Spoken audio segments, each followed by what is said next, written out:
There we go. Okay, I've started the recording for today. So we're looking at exponential functions. So if you've got that in front of you, we often talk about exponential growth.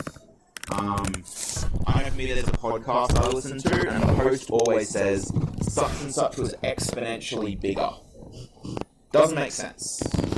Exponential isn't really to do with that. Exponential is to do with like the rate at which something grows, not its actual size. So, for example, someone might say Thanos is an exponentially greater threat to the Avengers in Infinity War than Loki was in the first Avengers movie. And I get what they're getting at. They're trying to indicate a difference of scale. But that's not really a mathematically correct statement. Generally speaking, an exponential equation is one that grows or decays at a rate relative to its current size. So that's a very natural thing. So think about it. What colony grows faster? A colony of rabbits with 100 rabbits, or a colony of rabbits with 1,000,000 rabbits? Yeah, because they're both growing by the same rate, roughly, you would assume. But because there's so many more in the 1,000,000 rabbits colony, the actual raw amount that it's increasing by is way bigger. Even if they're both growing by 50% a year, 50% of 1,000,000 is a lot bigger. Okay. Yeah, so that's also a very common example with rabbits. So the exponential is to talk about rabbits. You guys might know rabbits are a really big problem in Australia. Do you know how many rabbits started off here? A little bit more. A British lord brought over 12, and he basically his idea was he was going to release them into the backyard and like use them for hunting practice, I guess, shooting practice. He got 5 of them, the other 7 got away, and now Australia has rabbits across the entire continent, and that's within 150 years. And they're a very big pest in a lot of places. Because they grow so quickly, they grow at an exponential rate. So, well, I don't think rabbits carry rabies. I don't know, but I don't think they do. Okay, so let's focus, guys. So, another example of exponential growth is pyramid schemes. Who's ever heard of a pyramid scheme? So a pyramid scheme is something like, that you guys probably haven't seen it, you've probably seen the memes about it, like when you see friends from high school on Facebook suddenly selling essential oils, something like that. Like, there's this thing where, yeah? I think like a pyramid scheme, at least like this type of there's something at the top that sells to the one at the bottom, and the more it goes down, the less people make. So basically, I'm the guy that started this pyramid scheme, and I'm selling, let's say, I think there's a really good one. There's a really popular one in America that sells like nutritional stuff, like vitamin pills and stuff. I get this front row, 1, 2, 3, 4, 5 people, and I say, hey, you should help me sell this. You sell each bottle of vitamins for $100. You get to keep 50 of it. I get 25 of it, and 25 of it's for the actual value of the product. All of a sudden, because I'm up here, every sale these guys make, I'm getting money for. And then they're like, oh, how come you're getting so rich? I want to get rich too. You're like getting money that I'm making. And I say to them, well, you go get 5 people under you, and then that way you're making the same money I am. Does that make sense? And then the same problem happens. Old mate William says to Joseph, hey, how come you're getting a quarter of each sale I make? This sucks. And Joseph said, like, you go get 5 people under you. And we're going to look at what happens with that here. So pyramid scheme is very bad. Basically, only the people at the top end up making any real money. The people below often end up in really bad debt. Sometimes you have to buy the products before you can sell them. So before, you can't like say, oh, I need to put in an order for 5 bottles of vitamins. You have to say, well, I'm going to buy 100 bottles now and try and sell them all. And all of a sudden you realize it's actually quite hard to sell them, make no money, end up in a lot of debt. It's quite bad. So, let's talk about this one. There's a pyramid scheme where participants try and recruit 12 people under them so they can make a profit. Let's examine why this is not stable. So we have layer 1. So 8 good friends got together and said, let's make this scheme. Let's make this pyramid scheme. Each of us is going to get 12 people under them. So the first layer was 8 people. How many people are going to be on the second layer? 96. So all you did was times by 12, right? Layer 3. Gonna need your calculator for this one. 1,152.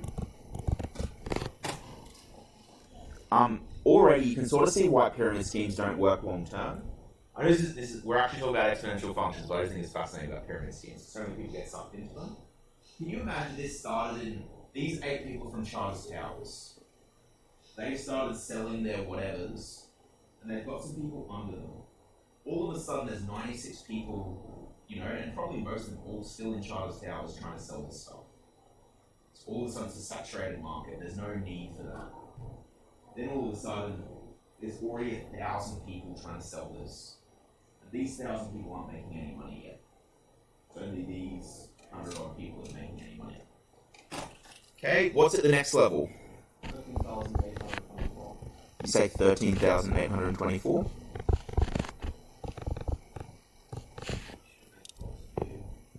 I should have. Okay, layer 5, how many people we got?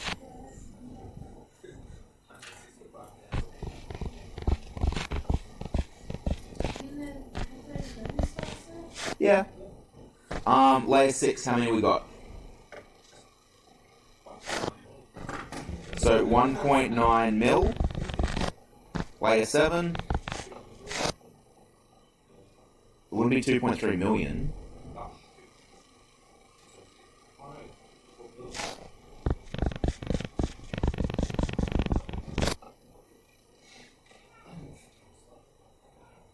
So, can anyone point out what's the obvious problem with that?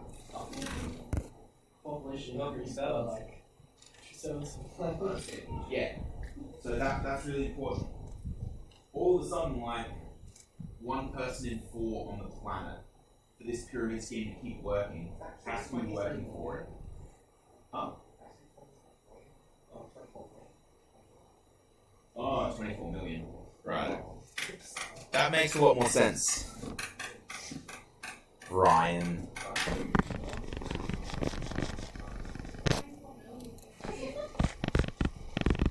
Okay, well, even still, at 7 layers, basically the population of Australia is all selling this product. Yes. Very good. Do you think there's much of a demand for that product anymore? Yeah. But like, do you mean, if you're trying to sell it, are you going to have a lot of success finding customers?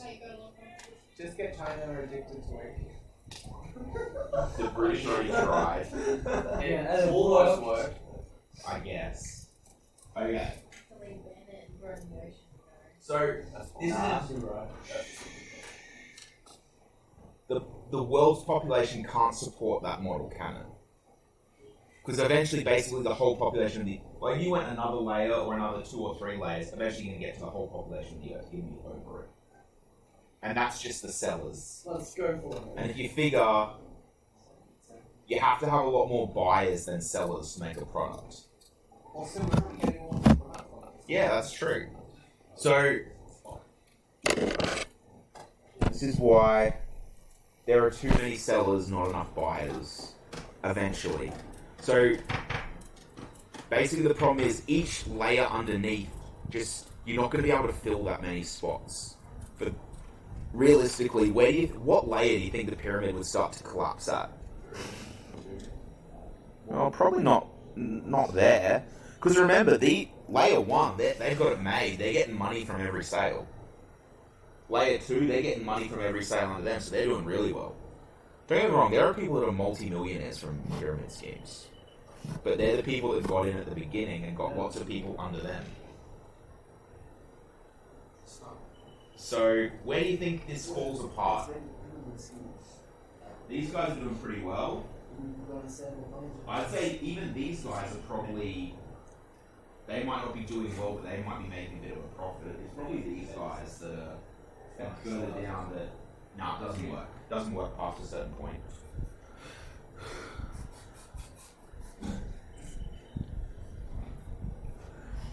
So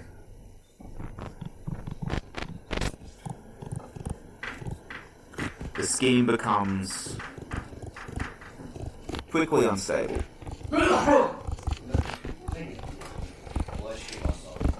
Okay, what rule could be used to model this situation? So let's set, if you wanted to model it, it will end up looking like,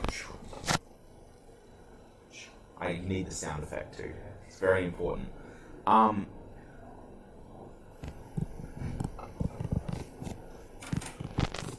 Y, I'm going to define Y to be number of people in a layer.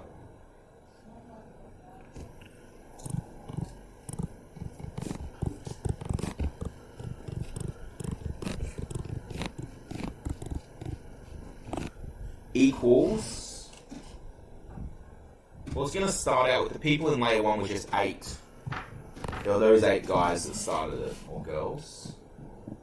Those 8 people started off. What do we do to get to layer 2? Times 12.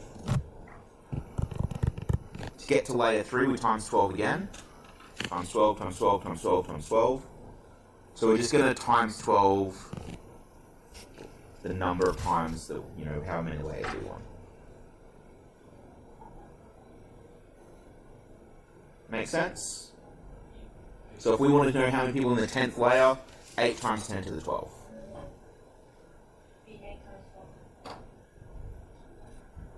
Yes.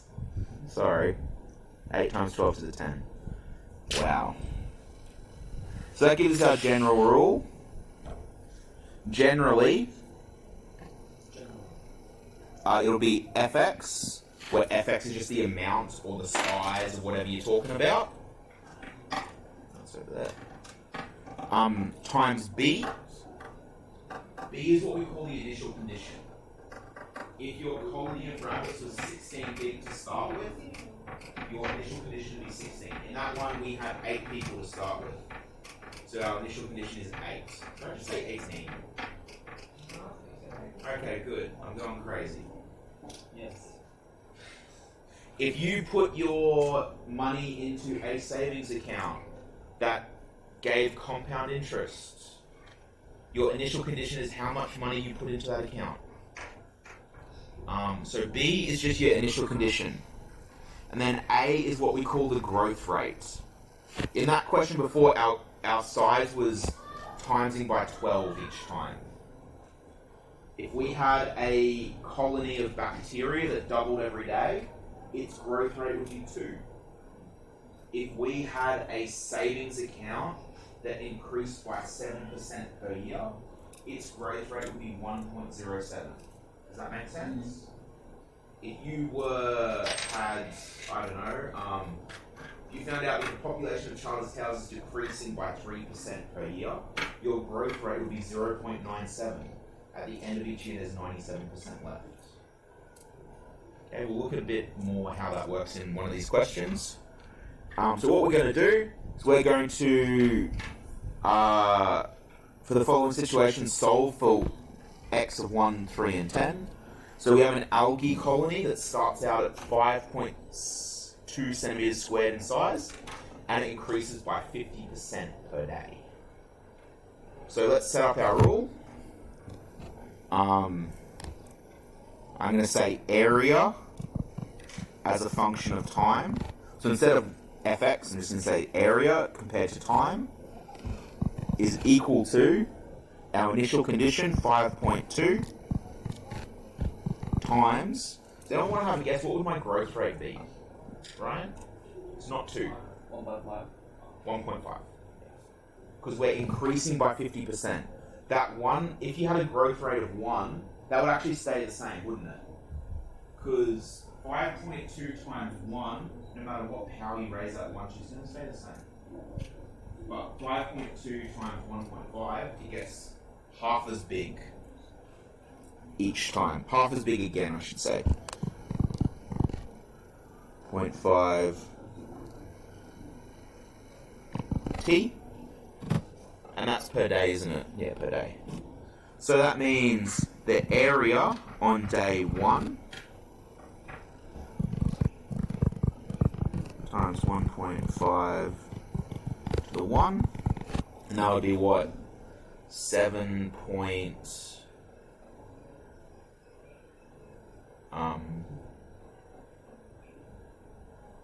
Is that right? 7.8. The area on day 3.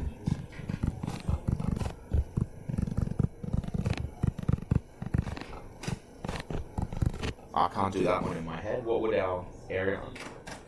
17.55.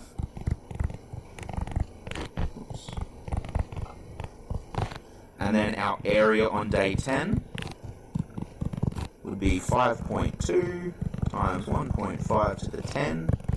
Should be quite a large colony by now. 2.99. 299.9, thanks.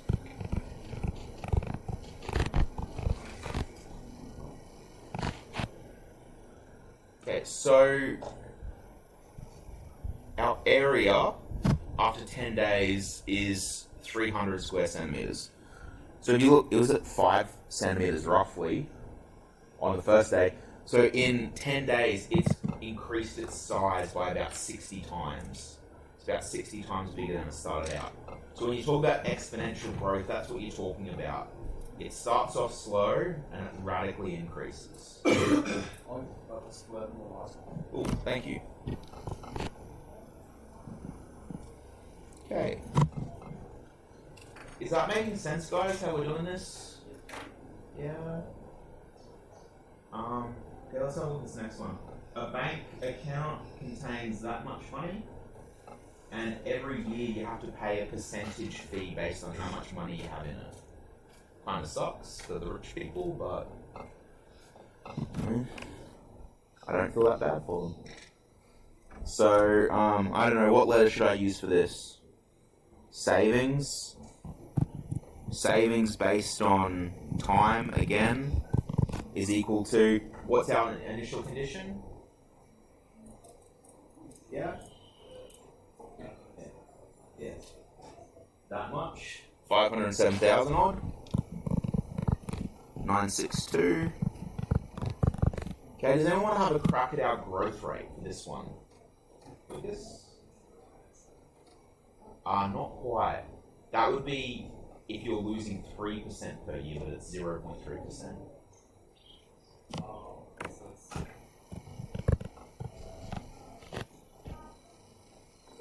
0.997? Yeah, 997. So can you see that if you times a number by something slightly less than 0, it does get smaller? So it's going to get slightly smaller every year. To the power of t. So therefore your savings at year 1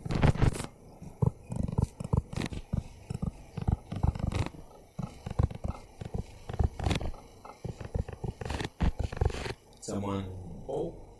506,400. Did you say 506,000? 500, yeah. 6. 438, 114, so just round off to 11. That's in dollars. There you go. At 3 years,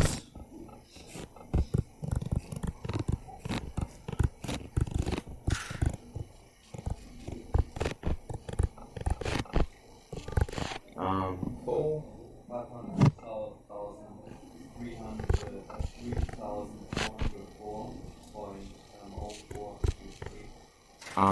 503,000, I missed the next bit, sorry.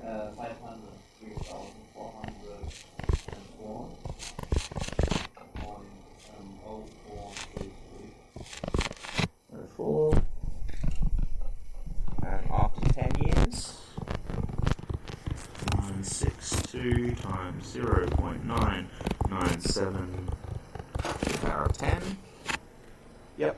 190,427. So 2,927. So 2, 3. Right. I want to make one important distinction here, guys. So I'll give you a moment to copy that down. I'll just wait.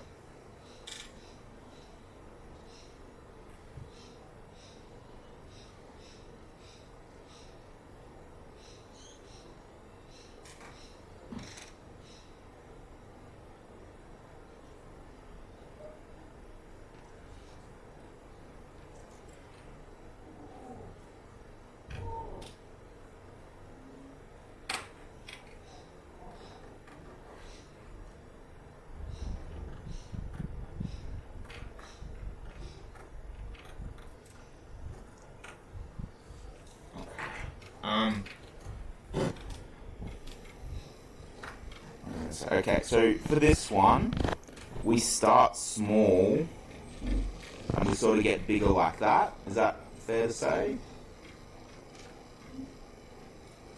For this one, we start quite big. We start up here, and because the losses are proportional, 0.3% of $1 million is a lot more than 0.3% of $100. So when there's a lot of money in that account, it actually loses money quicker. The less money you have in it, the less you have to pay in upkeep. So that one actually ends up looking more like this. Does that make sense? Why? Because that account is experiencing exponential decay, over time, it actually loses less and less. So because it's losing a set percentage per year, at year 10, it's actually losing less every year than it was before because there's less in the account. It's kind of like, if you ever have a bath, you ever notice that at the beginning the bath drains very quickly, and later on it actually slows down how quickly it drains, and part of that's because the pressure of the water on top actually forces it down quicker. So theoretically, if you just kept that money there for years and years, and then actually it'd never disappear, but it'd get very close to zero. You'd eventually have like 1 cent, and it would never, like, because especially financially, you never charge less than a cent. It has to be in cent values. Because you'd be getting charged 0.03 of a cent, you just keep on staying at 1 cent eventually. But even if it wasn't financial, you'd never get to zero because you're only ever losing a percentage of what you have left. So you just make 500,000 with the bank account, 1 cent. You're a thinker. There's a really famous paradox by a Greek guy called Zeno. Has anyone ever heard of Zeno's paradox? So let's say if I had to walk from me to the table, first I have to walk halfway. Okay, I made it halfway. Okay, now I get there, I have to walk halfway from where I am. I made it half there. I make it halfway again. And eventually, you keep on getting closer and closer and closer. You always have to get halfway first. So, that's why it's a paradox. You know you can get there, but theoretically you keep on getting infinitesimally closer. And you could theoretically do an infinite number of hops in a minute. If you do the first at 30 seconds, and the second halfway after that, and the second minute. I missed the setup for that, but yes. No, but like there's this thing. You could theoretically do an infinite number of things within a minute. Yeah. First at 30 seconds.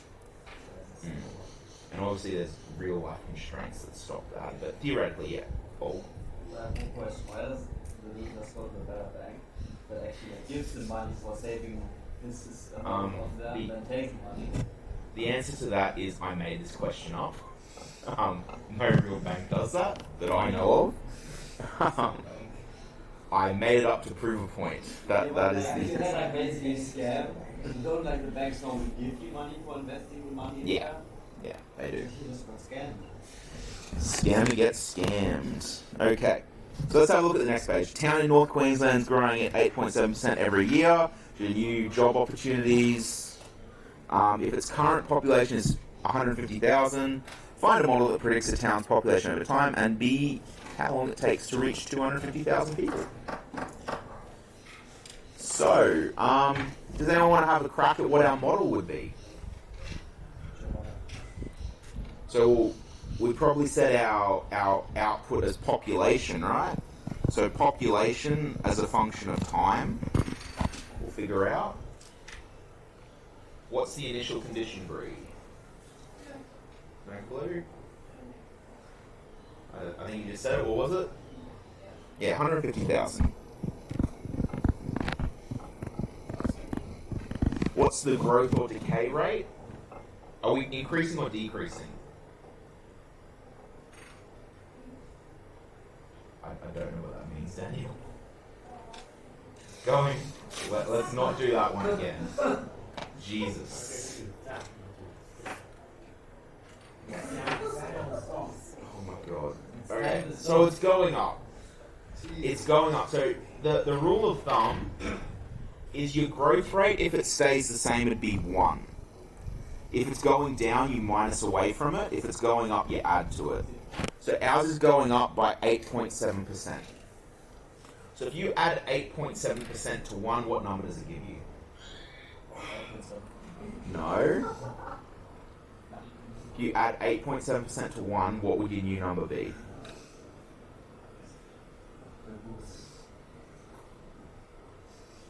Come on, guys. I know it's the end of the day, but I need you to be having a go here. It makes me very worried when I ask a question that's like year 9 maths and I just get blank stares back. If you add 8% or 8.7% to 100% or 1, what is your new number? Nah, it's 9.7. What's it wrong? Yeah. Or as a decimal number, 1.087. Thank you, Crystal. And T, where T is the number of years since, we started counting. Okay. So that's our rule. So we've actually done A already. Go us.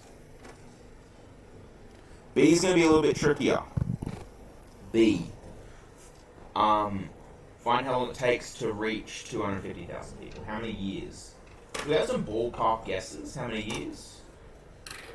I don't know what the answer is, so there's no right or wrong answers. I mean, there is a right answer, but they're only guesses. No. I reckon 20 years. That's my... You think 21? Does anyone think 20 is way too low? Anyone think 20 is way too high? You think it's around 6? Okay. So what we're going to do is we're going to set the population equal to 250,000.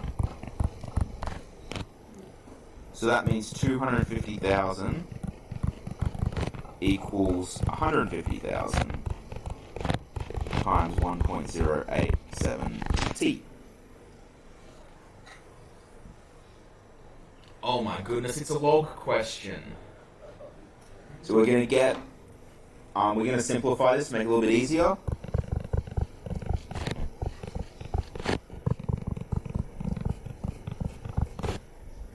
I'm just going to simplify 250,000 divided by 150,000.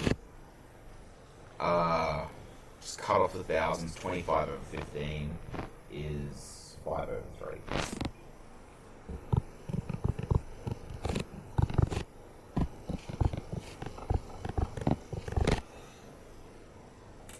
Are you guys alright with how I got to 5 over 3? It's cancelled out top and bottom. Then we just rearrange that using log laws. So it becomes t equals log of base 1.087 of 5/3. And did you say that was about 6, Joseph? Did you do it right? I don't know, did you? 6.12.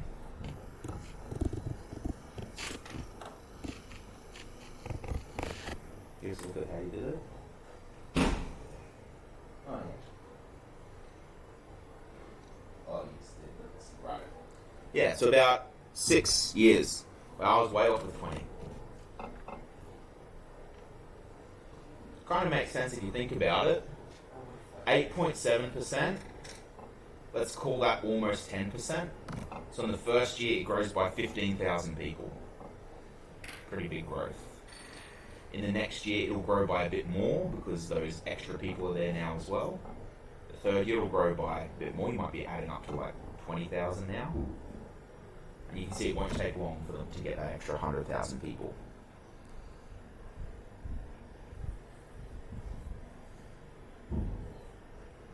So I don't think I've ever looked out at a class of people that didn't want to be here any more, any less.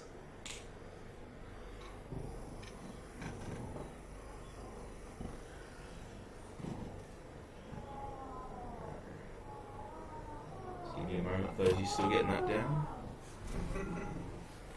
I wonder if that makes it to the recording.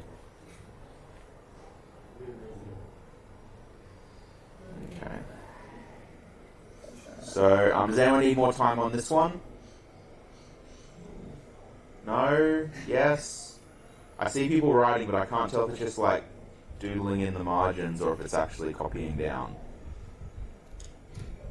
The class remains silent. This is fun.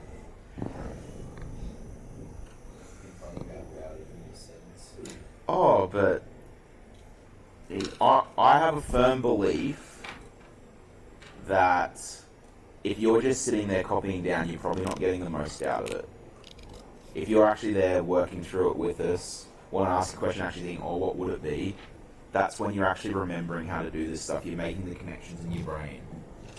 But I think there's a reason that I often, when we then go and do like a recap lesson, where I get you to work out of the textbook, and all of a sudden there's half the class, I don't remember how to do this. And I think part of it is because when we go through it the first time, it's we're not necessarily fully engaged. Part of it is it's hard. I don't dispute that at all. This is hard content some of the time. But we've got to be making every effort, even in session 4 classes, guys. Okay. Do you guys understand the concept of half-life? Put your hands up if you understand half-life. Not the games, the physical thing. Alright. 20 seconds or less version. Materials decay over time. Atoms become different things. We measure the half-life. So that means the time it takes half of that material to decay. So for example, something like uranium has a half-life of, I think it's like 10,000 years or something ridiculous. I'm not a chemistry teacher, don't quote me on that. But what that means is uranium, which is really radioactive, takes a long, long time to not be dangerous anymore. So that's why there's such a big deal about like radiation waste. Okay. So half-life is the amount of time it takes half the substance to decay away and change into something else. It's used a lot in dating fossils because there's a certain carbon that only exists in living things, and as soon as you die, that carbon starts decaying into a different type of carbon. They can measure how much carbon of each type is in a bone and say, okay, well, this bone is clearly 1,000 years old, it's 20,000 years old, it's 80,000 years old. Well, I mean, it is quite important, like, how old something is. Like, if they find a bone in Australia that's like 200,000 years old, that's a big deal to a lot of people. Okay. So, half-life of a radioactive material can be determined by A equals AO 2 to the negative KT, where A is the current amount of material present, and A0 is the initial amount. So, the amount of radium in a sample is 72% of its original amount after 49 years. What's the half-life of radium? This is a really complex question, guys. This is like something that you'd see in... If I gave this to you now, this would definitely be a CU problem. It's really... There's a lot of things to do that aren't quite obvious to start with. The first one is, I've introduced the idea of half-life. So we're going to have to do something to find out what the half-life of this substance is. By the way, my apologies to anyone that studies chemistry, I did make these numbers up. I haven't used the real half-life of radium. Is radium a real element, actually? Yes. Okay. Isn't that more physics than chemistry? I don't know. I'm not a scientist. Yeah, we've done. Yeah, right. Yeah, we've done. You do radiation in physics, but I would have thought the fact that it's a particular property of that element would make it more chemistry. Oh yeah, you have like the actually like half-life, but you do not factor. Yeah, right. Anyway, all subjects are interlinked. You did half-life. Okay. Righto. And I played number 2. Thanks, guys. So, we're going to have to eventually use this information. We want to find out how long it takes 72 there to be... Oh, no, never mind.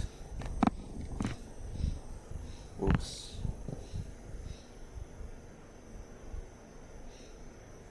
Okay, yeah, so we're going to have to use this bottom equation first. So we know that when t equals 49, A equals 0.72. Is that fair to say? Yeah. It hasn't told me how much radium was present to start with, but I do know how much is left, 72%. So I'm just going to use percentages. So the initial amount I'm going to say is 100%. We're left with 72%. Okay. So let's use our rule. A equals A0 to the negative KT. Okay. A, I've said is 0.72. A0, the initial amount, I'm saying is 100%. So as a decimal 1.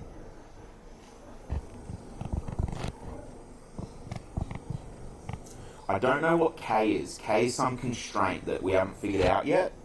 And then T is 49. Oh, just a heads up, you do this stuff next year. I actually wrote a really, I'm going to say cool, you'll probably think nasty, exam question that's been approved for your exam next year. By the way, all your exams next year have already been sorted. So, I know what everything you're going to be tested on, that's fun. Okay, we've got to rearrange this. We can ignore that 1 times, because 1 times anything is just that thing. So end up with 0.72 equals 2 to the negative 49k.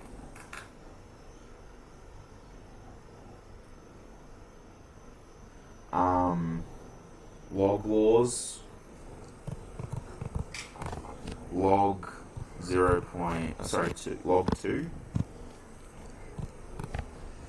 0.72 equals negative 49k. Therefore, k equals log 2 0.72 over negative 49. Someone finding my k constraint?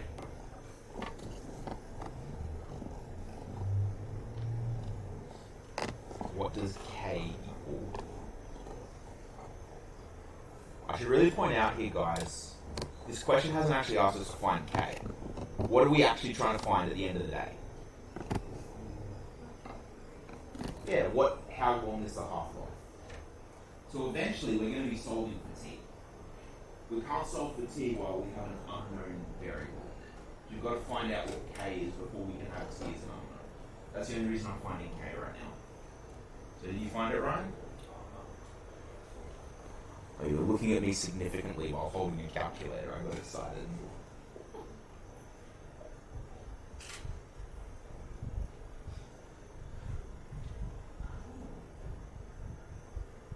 going to be a very small number, I think. Is that all? Divided by 49.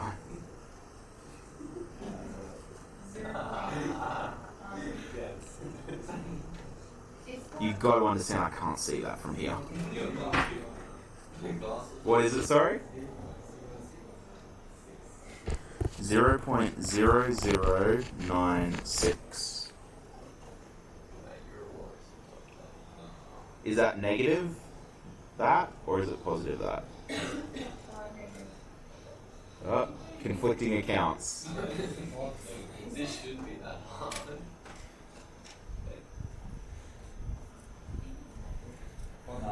Right.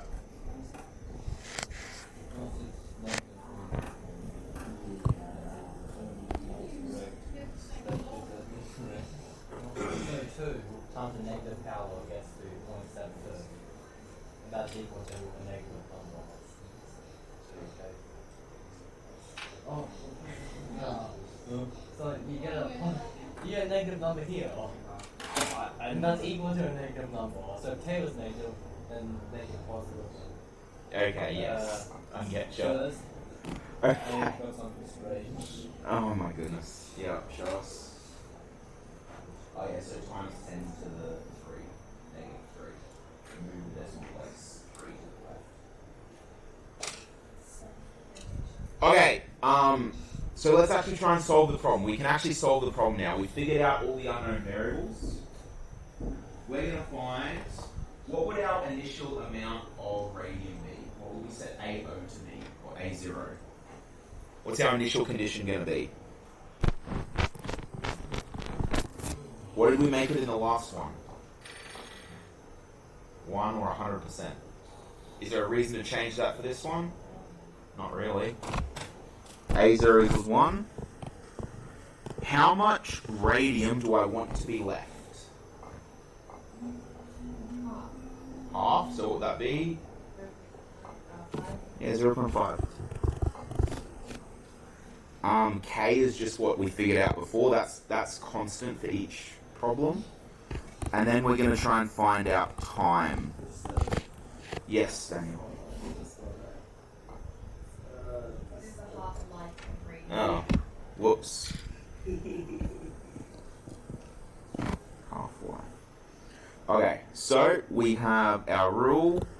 A equals initial condition times 2 to the negative kt.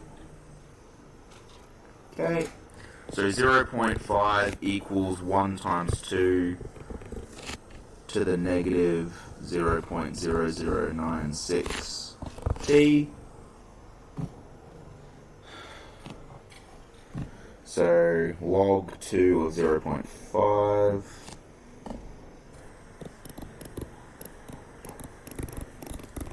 equals negative 0.0096 t. Therefore t equals log 2 0.5 over negative 0.0096. How many years approximately does that give us? Bit ahead.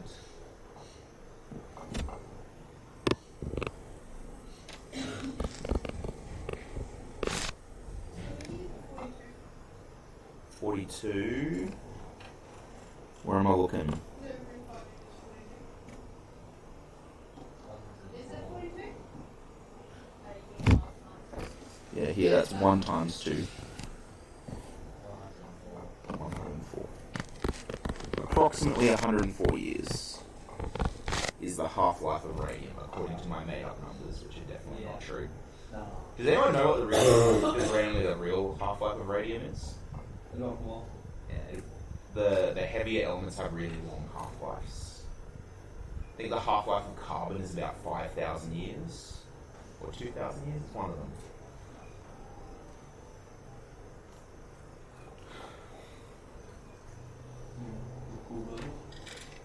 Then we could. But then I'd know, and half the fun is, yeah. Once I know, all I'm going to do is forget it. know when Justice in this classroom was? Hopefully Don't go on the So bays. yesterday? boys. Clearly says bays. Nah, boys. Okay. Well, it's like, Yeah, right. yeah, Yeah. she paid Been her. up there Yeah. since then. Oh, 2 days ago. Yeah, but we've had a class in the years since then, haven't we? Just as, yes, I'll put it back. Calm your phone.